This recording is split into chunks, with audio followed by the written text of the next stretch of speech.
जेलभित्र पल्साहा धेरै समय भेटघाट फुर्सदमा क्यारम बोर्ड खेलेर समय बिताएका छन्।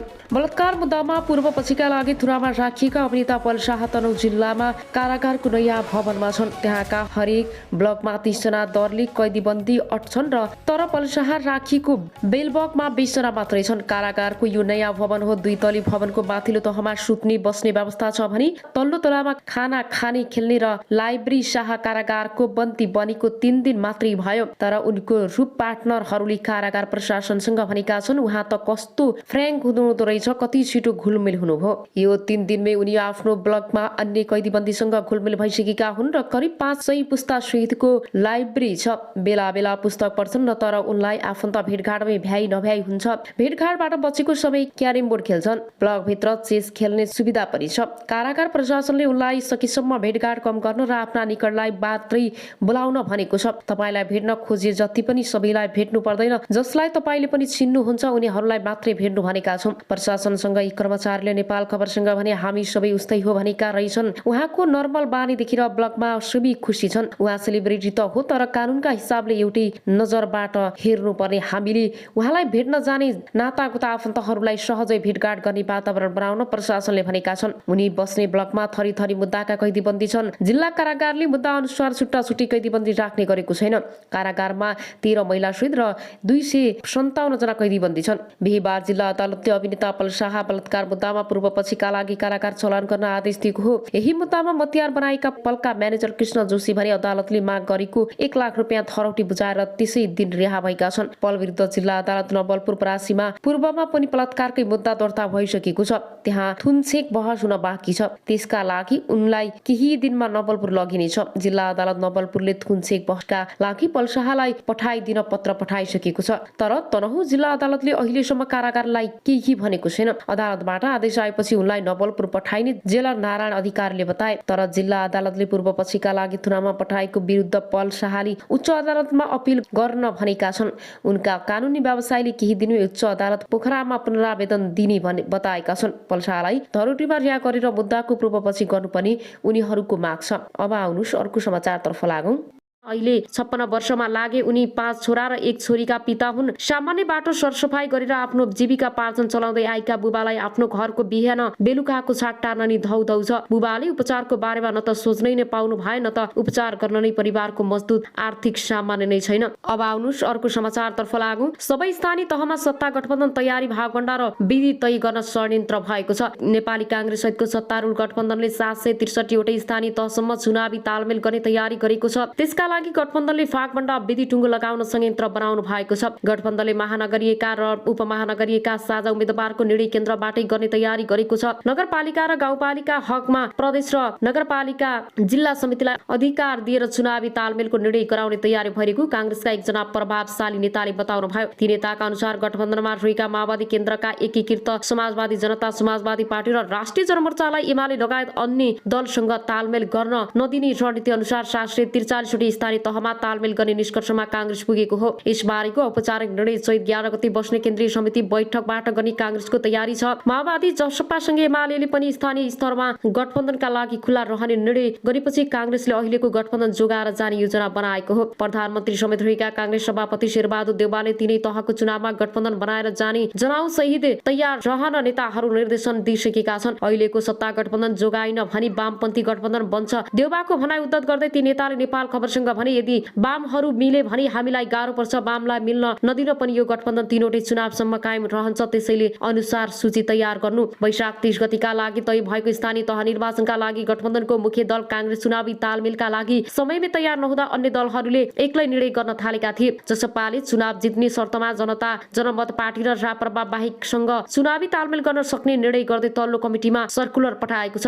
माधव नेपाल नेतृत्वको नेकपा एकीकृत समाजवादीले पनि जतिसुकै दलसँग गठबन्धन गर्न सकिने निर्देशन तल्लो तहमा पठाइसकेको छ। माओवादी केन्द्रले त चुनावी गठबन्धन बनाउन प्रदेश जिल्ला र पालिका स्तरीय कमिटी बनाइसकेको छ। प्रत्येक कमिटीमा 3 जना सदस्य रहनेछन्। त्यसले केन्द्रसँग परामर्श गरेर गठबन्धनको निर्णय लिने अधिकार पाएको छ। वाम गठबन्धन वा कांग्रेस बाहेकका दलहरूको गठबन्धन बन्ने सम्भावना बढ्दै गएको विश्लेषण गरेर कांग्रेसले सबै तहमा गठबन्धन बनाएर जाने राजनीति बनाएको हो। चैत 11 गते बस्ने हाम्रो पार्टीको केन्द्रीय समिति बैठकले तल्लो तहसम्मै गठबन्धन गरेर जाने निर्णय गर्छ। कांग्रेसका एक पदाधिकारीले नेपाल खबरसँग भने गठबन्धन बाहेकका दलहरूसँग तालमेल गर्न नपाउने शर्त भनी राख्छौं। गठबन्धनको एक प्रमुख दल माओवादी केन्द्र एमालेसँग कुनै पनि बेला मिल्न सक्ने डर कांग्रेसलाई छ। शर्त नराखी तालमेल गर्दा विगतमा जस्तै एमालेसँग गठबन्धन गरिदिन्छ ती नेताले थपे। यसपटक गठबन्धनको निर्णय कांग्रेसले सोच विचार गरेर गर्छ, चुनावमा गर्दैन। स्रोतका अनुसार स्थानीय तहमा तालमेल विधिबारी खाका निर्माण गर्न संयन्त्र बनाउने तयारी शीर्ष नेताहरूले गरेका छन्। गठबन्धनमा रहेका सबै दलबाट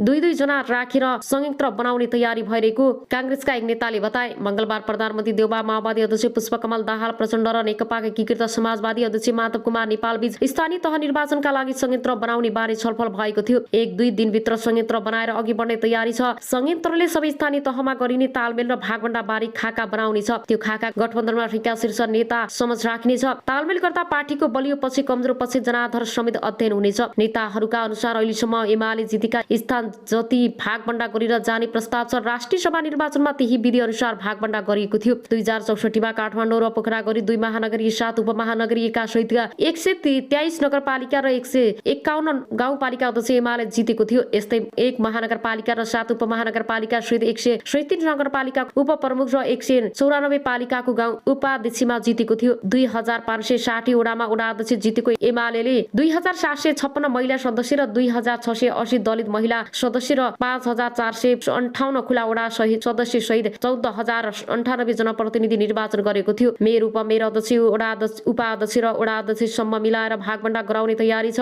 तर एमालेबाट विभाजन भएर बनेको एकीकृत समाजवादी पार्टीलाई कुन विधि अनुसार स्थानीय तहको नेतृत्व दिने भन्ने सकस परेको एक अर्का नेताले बताए। माधव नेपालजीको समाजवादी पार्टी पहिलो एक चुनाव भाग लिँदैछ। ती नेताले भने उहाँहरूको बलियो पछि र जनाधारको सरी मापन गर्ने भन्ने छ। जुन बनाउँदा सम्मानजनक हुन्छ त्यही गर्छौं। गठबन्धनका दलहरूले देशभरबाट आफ्नो पछिको माहौलबारे रिपोर्ट संकलन गरिसकेका छन्। कांग्रेसले अवधिमा 1 महिने अभियान चलाइरहेको छ। माओवादी केन्द्रले 3वटै गैर भूमि सहित 10वटै प्रदेशमा भेला र प्रशिक्षण राखेको छ। एकीकृत समाजवादीले पनि देशभर पार्टीको अवस्था बुझिरहेको छ। समाजवादी पार्टीका महासचिव बेदुराम भुषालले देशभरको अवस्थाको रिपोर्टिङ लिने काम भइरहेको बताउनु भएको छ। अहिले हामी देशभरको अवस्थामा रिपोर्टिङ लिइरहेका छौं। भुषालले पनि कुनै ठाउँमा दोहोऱ्याएर पनि वस्तुस्थिति बुझ्ने काम भइरहेको छ। गठबन्धन गरेर चुनावमा जाने सहमति भइसके पनि कुन विधिमा गर्ने टुङ्गो नलाग्ने भनेको उनले बताएका छन्। अर्घखाँची, कास्की र धनकुटामा जिल्ला तहबाटै कांग्रेस सहितको गठबन्धन बनेको घोषणा भइसकेको छ। यही मोडलाई आधार बनाएर चुनावी तालमेल बारे निर्णय हुने नेताहरू बताउँछन्। 6 महानगरपालिका र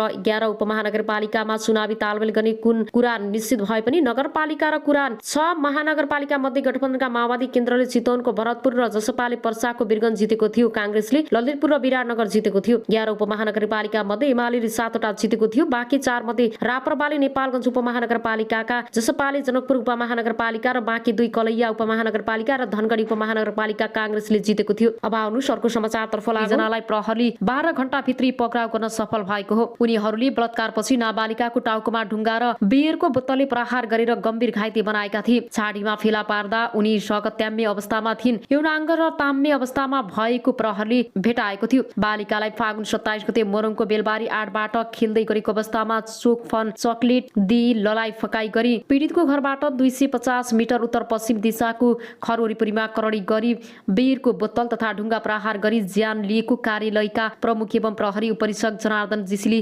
बताउनु भएको छ। अभियुक्तलाई प्रहरीले शारीरिक र प्राविधिक अनुसन्धानबाट घटना भएको 12 घण्टामा पक्राउ गरेको उपरीक्षक जीसीले जानकारी दिए। उनीहरूलाई रात एक अस्पताल एक पसलमा मांसपेशी गरी मामा घरमा गएर बसुरीको अवस्थामा पक्राउ गरेको प्रहरीले जनाएको छ। आरोपी अजय चौधरी 2 वर्ष अगाडि 2 वर्षीय बालिकाको अपहरणमा बुद्धा करार चलान भई गएको मङ्सिर 18 गते अदालतको फैसलाबाट रिक्त भएका थिए। बालिकाको सब विवत्स अवस्थामा फेला परेको उपरीक्षक जीसीले बताउनु भएको छ। अभियुक्तलाई पूर्व पक्षका लागि 5 दिन अदालतबाट म्याद थप गरेको छ भने घटनाको आरोपमा आजीवन कारावासको माग गरेको प्रहरीले जनाएको छ। करिश्माको अन्तिम संस्कारमा उनका परिवार भक्कानी घटना देखिएका सबैका आँखा रसाए। बिचरी त्यति सानी बच्चीमाथि यस्तो घटना भएर स्थानीय विश्व निरौला भन्छन्। उनका बाबुआमाले अनेक सङ्घर्ष गरेका थिए र त्यो घटनाले हामी सबैलाई त्रासी दिएको छ। अहिलेसम्म आमाको होस खुलेको छैन र राजकुमारका छोरा केही समय यता बिरामी छन्। 2 छोरी मध्ये 1 जना शारीरिक अपाङ्गता भएकी छन् र उनी बोल्न सुन्न सक्दिनन् र काममा नगएपछि राजकुमारलाई आफूसहित 5 जनाको जीवनको धान्न धौधौ भएको छ।